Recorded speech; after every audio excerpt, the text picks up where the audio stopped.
What if one of the most important things you could do as a horse mom had nothing to do with buying the right tack, planning your show season, or finding the perfect horse?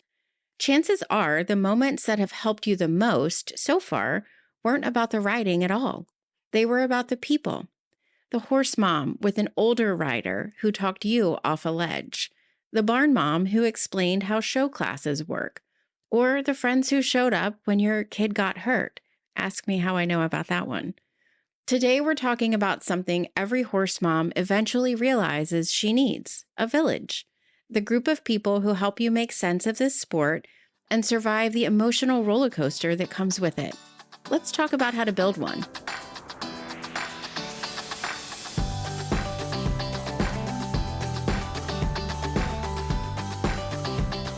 Welcome to Broke Horse Moms, the podcast that helps non-horsey horse moms navigate the confusing, expensive, and all-consuming world of equestrian life.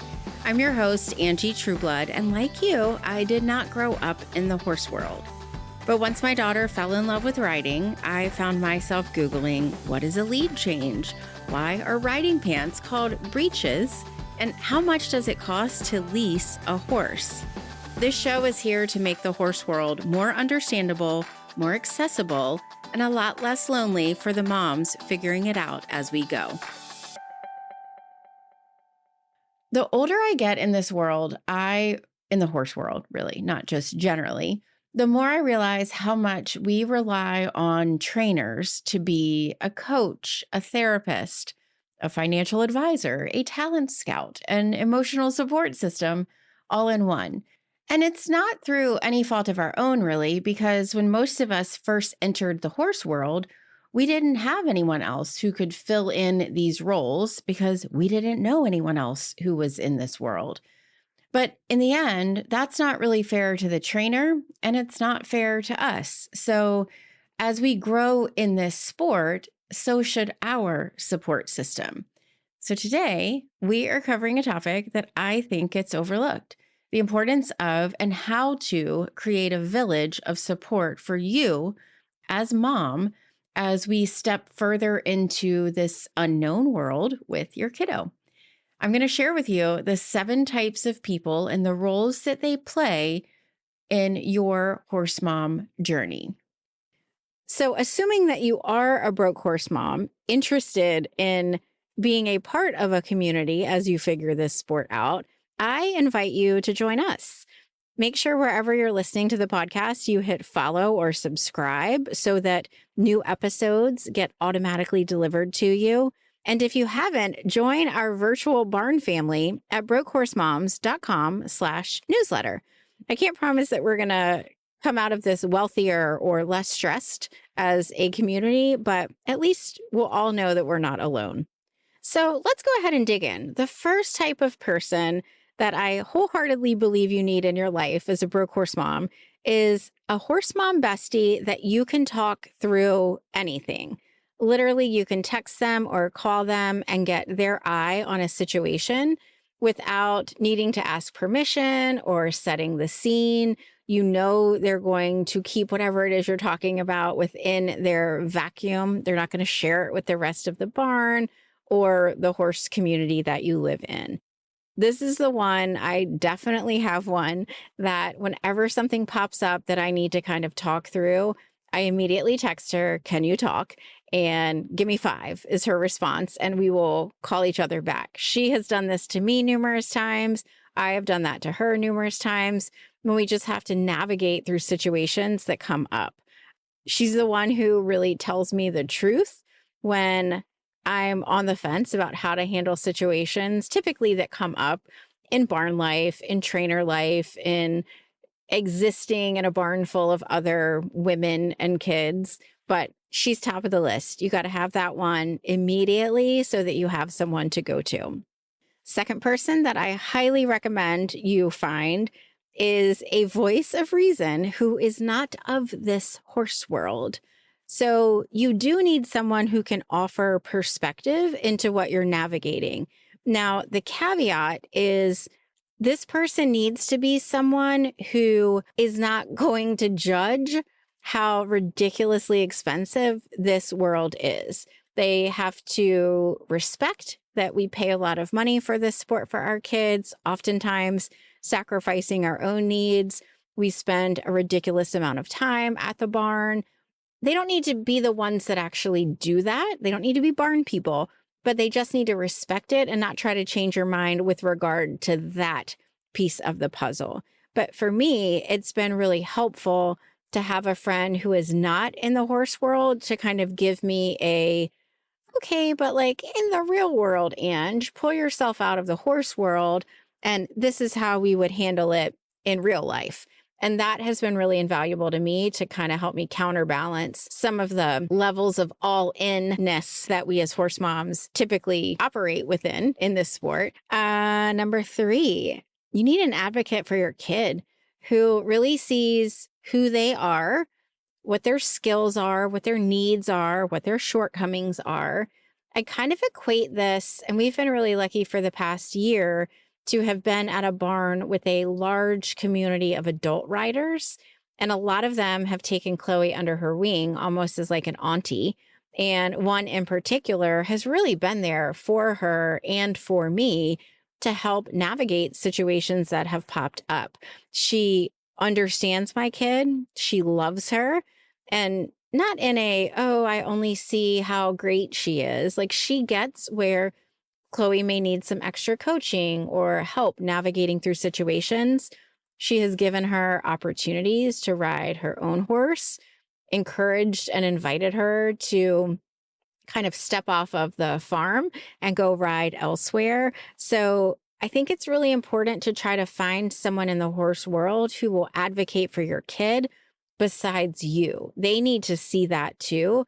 I think it strengthens the level of confidence that your kid has when someone is legitimately and authentically in their corner. All right, number 4, you need a horse mom mentor. Honestly, connecting with other moms who have raised horse kids has been a godsend to me.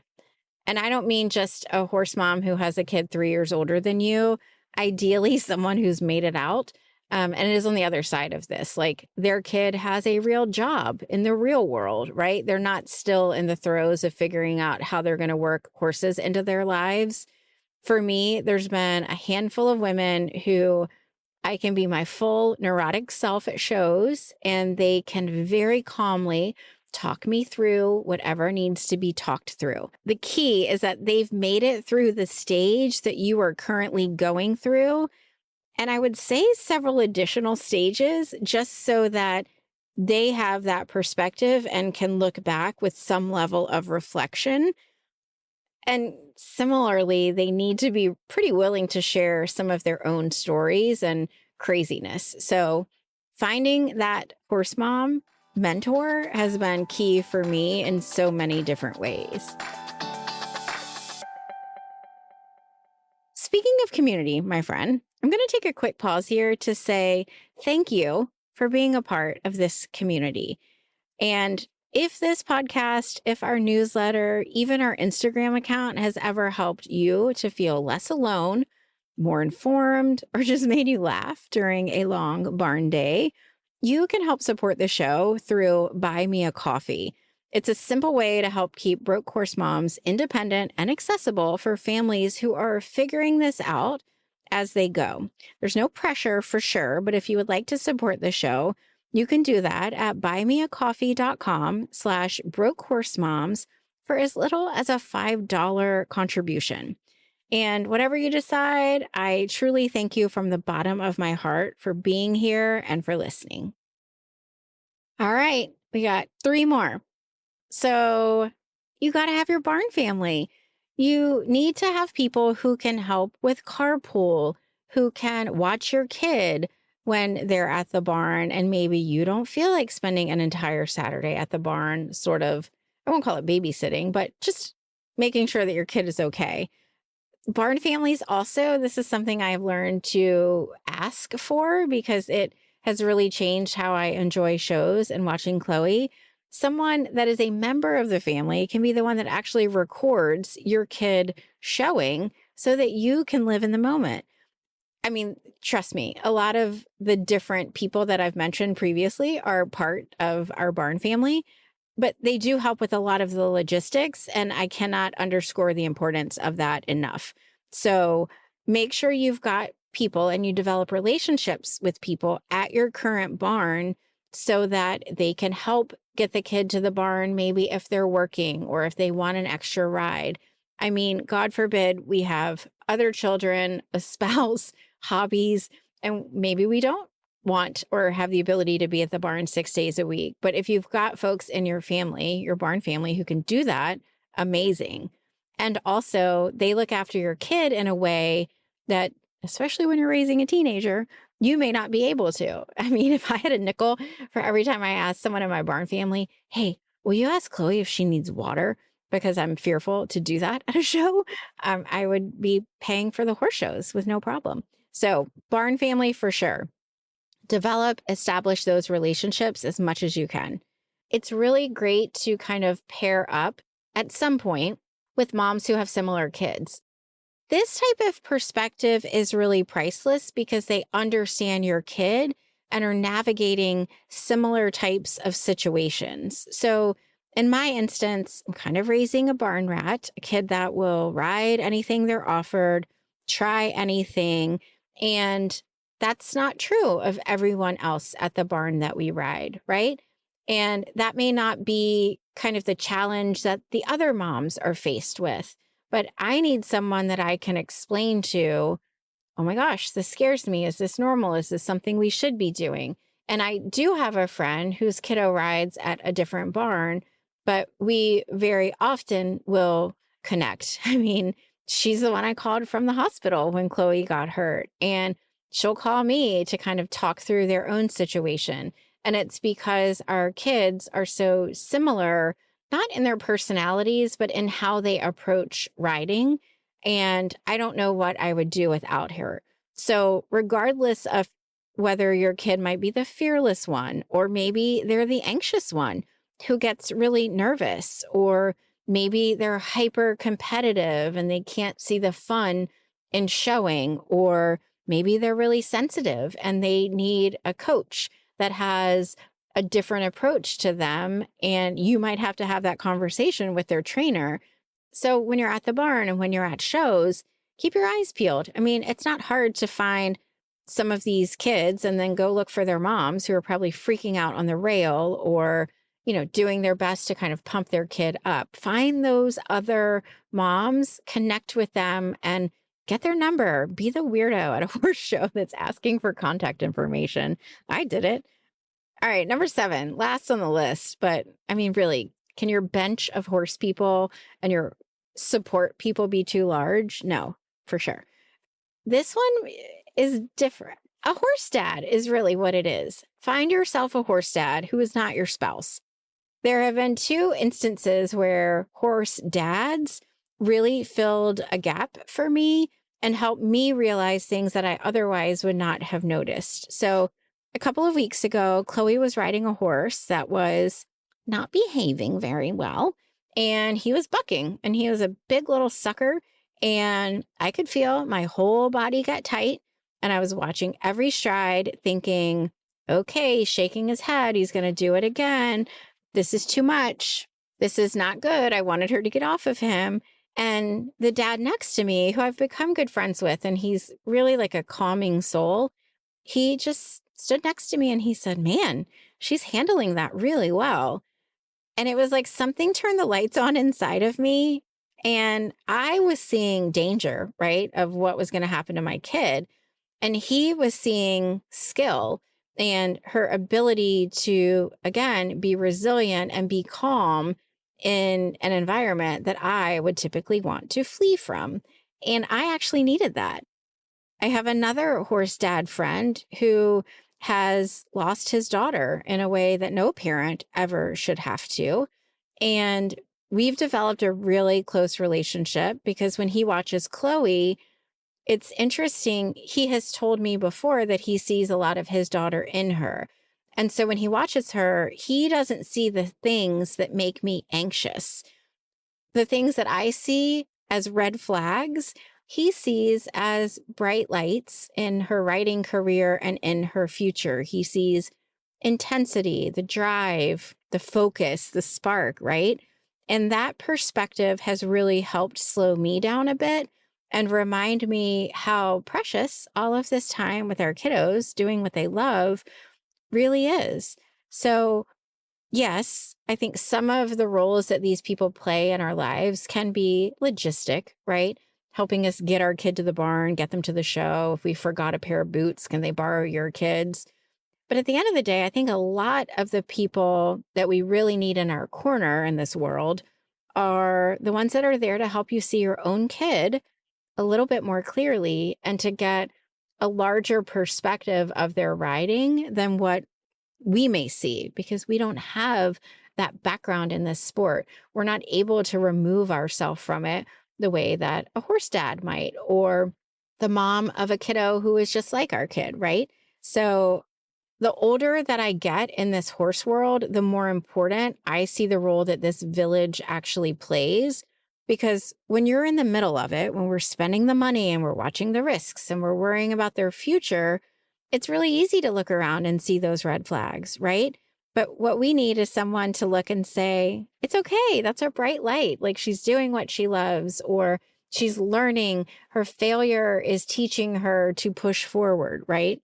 So if there's one thing that I've learned, it is the importance of having this community of support.